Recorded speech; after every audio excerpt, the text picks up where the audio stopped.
नवरात्रि के 5वें दिन माता के स्वरूप स्कंद माता की पूजा की जाती है।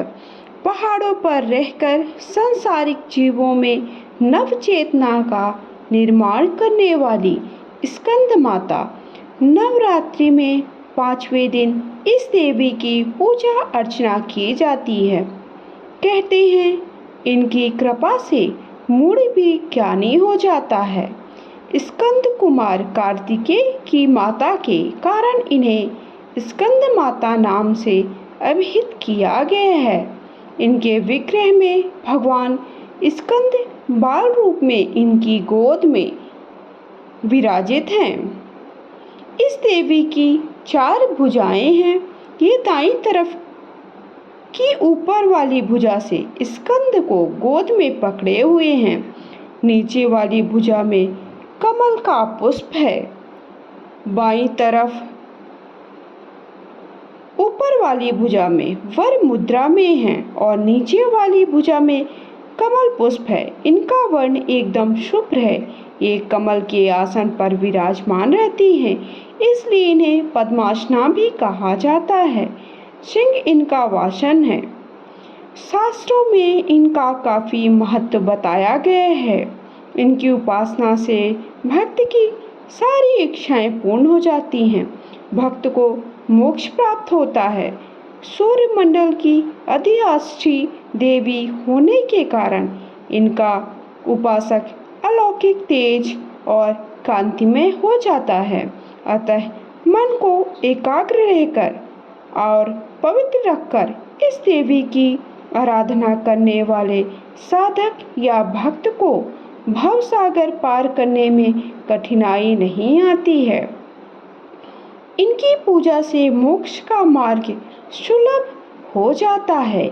यह देवी विद्वानों और सेवकों को पैदा करने वाली शक्ति है, यानी चेतना का निर्माण करने वाली है।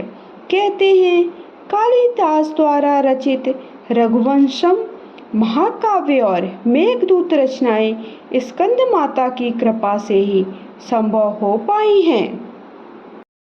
पौराणिक कथा के अनुसार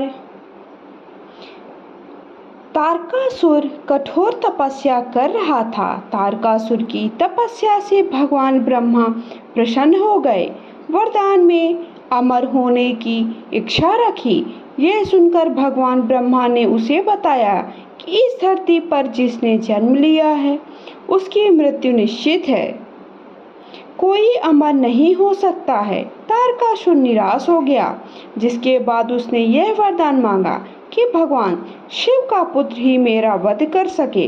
तारकासुर ने सोचा कि भगवान शिव कभी विवाह नहीं करेंगे, ना ही उनका कोई पुत्र होगा। तारकासुर यह वरदान प्राप्त करने के बाद लोगों पर अत्याचार करने लगा। तंग आकर सभी देवता भगवान शिव से मदद मांगने लगे। तारकासुर का वध करने के लिए भगवान शिव ने माता पार्वती से विवाह किया। विवाह करने के बाद शिव पार्वती का पुत्र कार्तिकेय हुआ।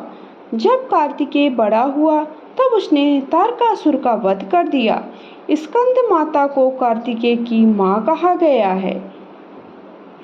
इस स्कंद माता की इस रूप की आराधना कुछ मंत्रों के द्वारा भी कर सकते हैं। सिंह संगता नित्यम पद्माश्रित कार्द्या शुभदास्तु सदा देवी स्कंद माता यशस्विनी। अर्थात सिंह पर सवार रहने वाली और अपने 2 हाथों में कमल का फूल धारण करने वाली यशस्विनी स्कंद माता हमारे लिए शुभदायी हो। इनका मंत्र है या देवी सर्वभूतेषु मां स्कंद माता रूपेण संस्थिता। नमस्तस्यै नमस्तस्यै नमस्तस्यै नमो नमः। स्कंद माता की पूजन की विधि भोग क्या है? प्रातः काल उठकर स्नान आदि के बाद स्वच्छ वस्त्र धारण करें। पूजा के स्थान पर स्कंद माता की मूर्ति स्थापित कर पूजन आरंभ करें। सर्वप्रथम मां की प्रतिमा को गंगा जल से शुद्ध कर माँ के सम्मुख पुष्प समर्पित करें। मिष्ठान और 5 प्रकार के फलों का भोग लगावें। साथ ही 6 इलायची भी भोग में अर्पित करें। कलश में पानी भरकर उसमें कुछ सिक्के डाल दें और इसके बाद पूजा का संकल्प लें। माँ को रोली कुमकुम का तिलक लगाकर पूजा के बाद माँ के 5वें स्वरूप का पाठ करके आरती और मंत्र का जाप करें।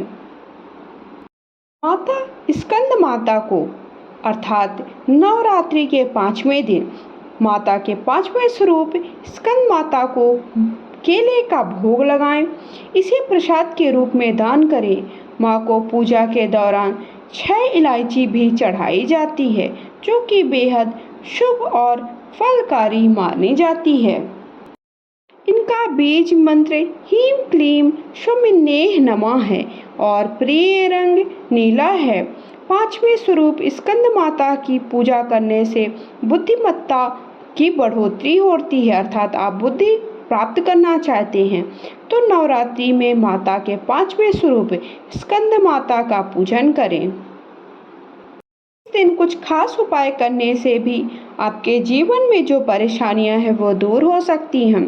आप चाहते हैं कि आपके बच्चे अच्छे रहें, जीवन में सफलता प्राप्त करें, तो स्कंद माता की पूजा में पीले फूल अर्पित करें और पीली चीज़ों का भोग लगाएं। संतान संबंधी कष्टों को दूर करने के लिए इस दिन बच्चों को फल मिठाई बांटना बहुत ही अच्छा माना जाता है। अगर आपके परिवार में किसी सदस्य के विवाह में रुकावटें आ रही हैं तो उसे दूर करने के लिए नवरात्रि के 5वें दिन 36 लौंग और 6 कपूर के टुकड़े लें। इसमें हल्दी और चावल मिलाकर माँ दुर्गा को आहुति दें। आहुति देने के पहले लौंग और कपूर का बाधा निर्वाण मंत्र का 11 बार जाप करें। ऐसा करने से आपके परिवार में जो भी समस्या विवाह संबंधी है वो दूर होगी। अगर आपको संतान प्राप्त नहीं हो रही है तो आप लौंग और कपूर में अनार के दाने मिलाकर माँ दुर्गा को आहुति देने से संतान सुख की प्राप्ति होगी। आहुति से पहले 5 बार निर्वाण मंत्र का जाप करें। अगर आप कारोबार ठीक नहीं चल रहा है तो लौंग और कपूर में अमलतास के फूल मिलाएं और अगर अमलतास का फूल नहीं मिलता तो कोई भी आप पीला फूल भी प्रयोग कर सकते हैं और माँ दुर्गा को आहुति दें। ऐसा करने से आपका बिजनेस खूब अच्छे से चलने लगेगा।